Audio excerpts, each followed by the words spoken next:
Mia Mottley, Premier ministre de Barbade, a fait un discours incroyable il y a quelques temps à l'ONU. C'est une femme très forte, une femme qui mérite beaucoup de respect. C'est une femme qui devient inspirer beaucoup des femmes mélanodermes. C'est une femme particulière, une femme hors pair, une femme forte. Je pense fermement que si beaucoup de pays africains avaient des présidents comme cette femme, l'Afrique serait en train de voler quelque part au-dessus des nuages. We also believe that the recognition of the G7 countries and the G20 countries as the informal subcommittee of governance of this world, if it is to be fair, must recognize that no longer can we accept that persons call year after year after year for the inclusion of the people of Africa and African descent to be included in the G7 and G20. For how can a world have at its core a subcommittee that excludes more than 1.4, 1.5 billion people of the world and expect it to reflect fairness and transparency in its decision making? We ask that the determination be made by those countries who must understand that if we are to move from possibilities to realities, we must embrace a transparent framework that allows our people who are losing faith in their institutions and in the governance of this world to understand that fairness means something.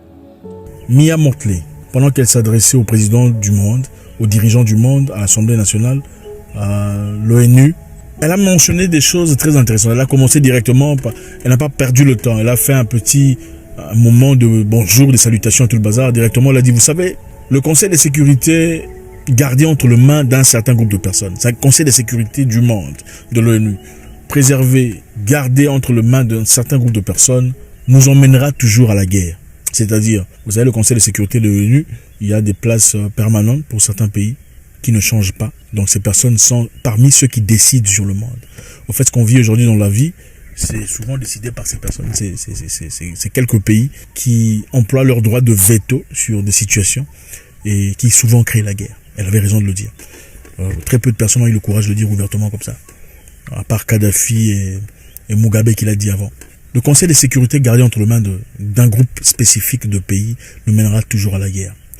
Le G7 et le G20 est devenu un sous-comité informel de la gouvernance du monde. Le G7 et le G20 sont devenus des sous-comités informels de la gouvernance du monde. C'est-à-dire, ce groupe de pays sélectifs, en effet, qu'on le dise ouvertement ou pas, sont devenus eux, les gouvernants du monde. C'est eux qui décident pour tout le monde. C'est eux qui décident sur l'avenir des gens. Si vous vous comportez d'une certaine façon, on vous appelle pays libre. Si vous vous comportez d'une autre façon, on vous appelle dictature. N'est-ce pas? Quand vous acceptez certaines histoires, vous êtes pays libre. Quand vous n'acceptez pas certaines histoires, vous êtes dictature. Quand vous voulez promouvoir l'avancement de votre peuple, vous êtes dictature. Oui, c'est ça. Hein. C'est ce qu'on a dit de Magufuli, n'est-ce pas? Parce qu'il voulait le bienfait du pays d'abord, les avantages de son peuple. Okay? Quand vous vendez le peuple, là c'est bon. Vous pouvez rester au pouvoir pendant 40 ans. C'est ça la réalité d'aujourd'hui. Alors, elle a encore mentionné, autant nous sommes en train de pleurer aujourd'hui pour les difficultés qui se passent en Ukraine. C'est-à-dire la guerre en Ukraine qui n'est pas agréable du tout. Personne ne veut voir les gens mourir comme ça. Autant nous voulons nous solliciter, nous réunir pour trouver des solutions pour l'Ukraine. Réunissons-nous aussi pour trouver des solutions partout ailleurs. Réunissons-nous pour trouver des solutions en République démocratique du Congo. Réunissons-nous pour trouver des solutions en Syrie. C'était fort. C'était fort. Autant nous voulons une clarté, une liberté. Elle dit aux États-Unis directement, il est temps d'enlever l'embargo qu'on a placé sur le Cuba. Vous savez, le 19 octobre 1960, les États-Unis ont imposé un embargo sur les exportations vers le Cuba, à l'exception de nourriture et des médicaments. C'est-à-dire on ne pouvait plus rien exporter. Le Cuba n'exporte plus rien, à part la nourriture et les médicaments qu'on peut aussi importer. Et c'est là est arrivé après que le Cuba ait nationalisé une entreprise de pétrole, qui appartenait aux États-Unis. Évidemment, les Cubains avaient le droit de faire ça, c'est leur pays, c'est leurs ressources. Ils ont nationalisé leur pétrole, les États-Unis ont placé des sanctions sur le Cuba. D'accord. Vous êtes chez vous, vous avez des fruits ou des arachides ou peu importe des plantes. Vous décidez de nationaliser vos arachides ou vos plantes. Quelqu'un qui est intéressé par vos arachides ou vos plantes, vous placez l'embargo. C'est-à-dire désormais, vous ne vendrez plus vos arachides à qui que ce soit. Puisque ces arachides, prétendument, auraient été, depuis lors, des choses que lui voulait. Il voulait ça. Comme il est beaucoup plus fort, il a beaucoup plus de muscles, il peut se dire, bon, désormais, tu es un méchant, tes arachides, tu vendras à personne. Puisque tu veux garder tes arachides pour toi-même, mange tes arachides. Même si tu en produis des tonnes et des tonnes, et tu as 3 enfants, il faut manger ça chez vous, il ne faut pas vendre ça.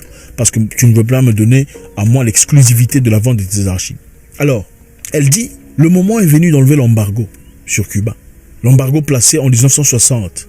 Embargo prolongé en 62. C'est-à-dire, l'Assemblée nationale de l'ONU s'est réunie en 92, exigeant la fin de l'embargo après communication. Ils ont dit, bon, on va finir cet embargo. Les États-Unis vont devoir libérer le Cuba. C'est-à-dire, on voulait finir l'embargo économique américain sur le Cuba. Mais depuis lors, les États-Unis et Israël sont les seuls à systématiquement voter contre cette résolution. Depuis que les pays essayent, depuis 92, chaque année, à pousser à ce que Cuba soit libre, finalement, libre d'opérer, libre de vendre, de recevoir, d'échanger.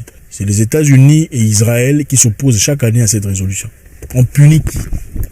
On punit le peuple ou on punit la gouvernance? Est-ce qu'en punissant les gens comme ça, c'est la gouvernance qui subit les conséquences? Ces gens riches au-dessus, ou ce sont les peuples qui subissent, qui sont incapables d'avoir du savoir, incapables d'avoir de l'huile, incapables d'avoir du sucre, incapables d'avoir tout ça. C'est injuste. Elle dit si on peut parler de justice, de clarté, d'honnêteté, on ne peut pas vivre comme ça.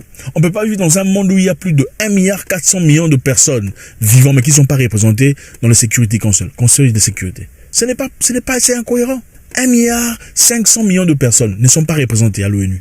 C'est-à-dire c'est un groupe de personnes, un groupe de pays qui prennent des décisions, peu importe comme ils veulent, ils vont apporter leur démocratie et leur capitalisme, c'est-à-dire les entreprises viennent s'installer dans votre pays, ils viendront chercher de l'or, chercher du pétrole, emmener McDonald's, KFC et tout le bazar. Et si vous refusez, vous êtes une dictature. Là, on envoie des avions pour venir vous chasser. C'est comme ça. C'est ça la réalité. Et qui décide de ça? Un groupe de personnes assises dans un bureau qu'on appelle Conseil de sécurité. C'est eux qui disent oui, on va le bombarder. Et désormais, tous les restes du pays, des centaines des pays sont là en train de regarder. On est un spectateur pendant que quelques 3, 4 ou 5 pays décident sur l'avenir, le destin de tout un peuple. Alors, cette femme, bien dans ses bottes. Beaucoup de gens parlent, je suis des femmes indépendantes, autosuffisance. C'est ça, femme indépendante, autosuffisance. Une femme bien dans ses bottes. Une femme qui, quand elle parle, elle n'a même pas besoin de lire son papier. Quand elle parle, tout le monde est captivé par l'intelligence, par le charisme, la présence, les intentions, le courage. C'est incroyable. Elle a parlé à maintes reprises. Elle a parlé au Ghana pour essayer d'ouvrir, pour essayer d'éclairer la jeunesse. Que l'Afrique ne peut pas rester comme ça, comme observateur dans le monde. Il faut devenir acteur. Comment est-ce qu'on peut décider sur la vie du monde? Parce qu'évidemment, il y a de groupes, des gens qui se sont légués, qui se sont institués comme dirigeants, enfin, qui sont décideurs de l'avenir, de la situation de chaque pays sur Terre. Libérer Cuba, si vous voulez l'honnêteté, vous voulez vous battre pour l'Ukraine, c'est bien, vous voulez que l'Ukraine soit libre, dans tout ça, dans l'opulence, l'autosuffisance, c'est très bien, tout le monde voudrait cela pour l'Ukraine, mais dans ce cas, libérer Cuba aussi. Soyons juste à l'égard des Cubains, ils ont ce qu'ils ont, ça leur appartient, n'ont-ils pas le droit de bénéficier de ce qui appartient aux Cubains? Sont-ils obligés de partager avec vous? Et si on ne partage pas avec vous, c'est une dictature, c'est pas une démocratie. Elle dit, nous en avons marre. Nous en avons marre de répéter chaque année. Comme je l'ai dit l'année précédente, je le répète encore une fois. Accorder au Cuba sa liberté. Représenter l'Afrique dans le Conseil de sécurité. L'Afrique doit être représentée. On ne peut pas prendre des décisions sur les Africains pendant qu'ils sont là comme spectateurs. Ça ne fonctionne pas comme ça, ça ne marche pas comme ça. On ne peut pas décider sur ton avenir, sur ta vie, sur tes enfants, sur tes pays, sur tes biens, sur tes richesses, sans que toi tu sois représenté. Et certains pays permanents, il a dit... Quand on a créé les Nations Unies, il n'y avait pas autant de pays qu'il y a aujourd'hui. C'est-à-dire la représentation des Nations Unies aujourd'hui n'est pas représentative de ce qui existe aujourd'hui. Il est temps de revoir. Il est temps d'accorder la liberté, la justesse, le respect à tout le monde. Si les Nations Unies est prétendument pour la liberté de droit, la liberté de vivre, la liberté d'exister, alors dans ce cas, il faudrait qu'on le montre. Il faut prouver au monde. Parce qu'il y a beaucoup de gens qui s'opposent aujourd'hui, qui disent que les Nations Unies n'est que, voilà, c'est une machine, utilisée pour faire les fins de certains pays. Mais non, pour changer cette idéologie, pour faire changer cette pensée à ces personnes qui pensent cela, il faudrait commencer à traiter les gens avec respect. Les grandes nations et les petites nations doivent traiter à la même longueur d'onde, avec respect et considération de leur culture, respect et considération de leur existence, de leur authenticité, de leur autodétermination. Une femme extraordinaire. Il ne suffit pas d'avoir une entreprise, en parlant de nos sœurs qui sont là, une entreprise, une voiture pour dire je suis indépendant, autosuffisant. Il faut être quelqu'un de présent, quelqu'un d'intelligent, d'outillé, de calibré, de balancer, d'équilibrer comme cette femme. Il n'y a pas beaucoup de présidents, en tout cas si pas pour dire aucun ne lui arrive à la cheville pour l'instant. Avec son panafricanisme, son esprit de guerre, son esprit de droit et de respect. Qu'est-ce que vous en pensez? N'est-il pas temps, le temps n'est-il pas arrivé aujourd'hui pour qu'on accorde une place à l'Afrique au Conseil de sécurité, afin que l'Afrique finalement décide pour son avenir, sa propre destinée? Devons-nous pour toujours rester là en attente que quelqu'un décide pour nous, que quelqu'un choisisse ce qui sera appliqué en Afrique, pendant qu'il y a des Africains adultes, 1,4 milliard de personnes qui existent? Ça n'a aucun sens. Cette dame excellente a récemment accueilli Burna Boy. Mais regardez la façon de l'accueillir, avec beaucoup de familiarité, beaucoup de gentillesse et sympathie. Ça prouve cet dévouement, cette féminité dont on a besoin aujourd'hui, qui est quasiment inexistant parmi beaucoup de présidents africains. Faites-nous savoir. Au revoir.